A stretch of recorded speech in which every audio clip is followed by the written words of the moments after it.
اعلیٰ حضرت امام اہل سنت نے فتاوی رضویہ میں لکھا ہے 26 جلد میں کہ آپ کے میلاد کا جو دن ہے وہ 8 ربیع الاول ہے. یہ بطور اعتراض. اعلیٰ حضرت فاضل بریلوی کس انداز میں بیان کرتے ہیں؟ فرماتے علماء کے درمیان اختلاف ہے آپ کی میلاد کی تاریخ کون سی ہے. اعلیٰ حضرت فاضل بریلوی نے 7 تاریخیں لکھی ہیں ٹوٹل. ان میں ایک تاریخ کیا ہے 2 ربیع الاول, ایک کیا ہے 8 ربیع الاول, ایک کیا ہے 10 ربیع الاول, ایک کیا ہے 12 ربیع الاول, اور ایک کیا ہے 17 ربیع الاول, ایک کیا ہے 18 ربیع الاول, ایک کیا ہے 22 ربیع الاول. امام اہل سنت فرماتے ہیں یہ 7 تاریخیں علماء سے ثابت ہیں, یہ 7 تاریخیں علماء سے ثابت ہے. لیکن پھر اعلیٰ حضرت کیا فرماتے ہیں؟ لیکن جو معتبر قول ہے اور مشہور قول ہے, فرمایا وہ قول کون سا ہے؟ وہ 12 ربیع الاول ہے. یہ اعلیٰ حضرت کی عبارت ہے. اب مجھے بتائیں اس عبارت سے کہاں واضح ہو گیا کہ اعلیٰ حضرت نے یہ لکھا کہ 8 ربیع الاول یوم میلاد ہے؟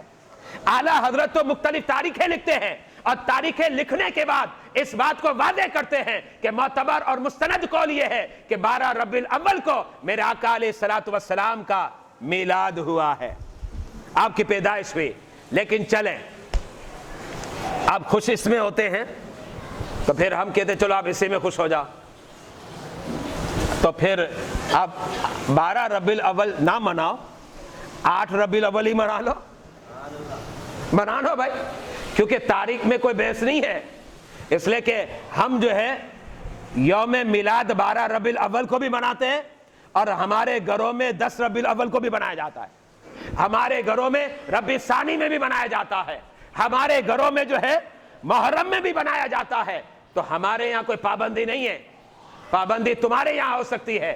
اگر تم یہ کہتے ہو کہ 12 ربیع الاول نہیں بلکہ 8 ربیع الاول ہے تو چلو آ جاؤ میدان میں, 8 ربیع الاول ہی یوم میلاد بنا لو.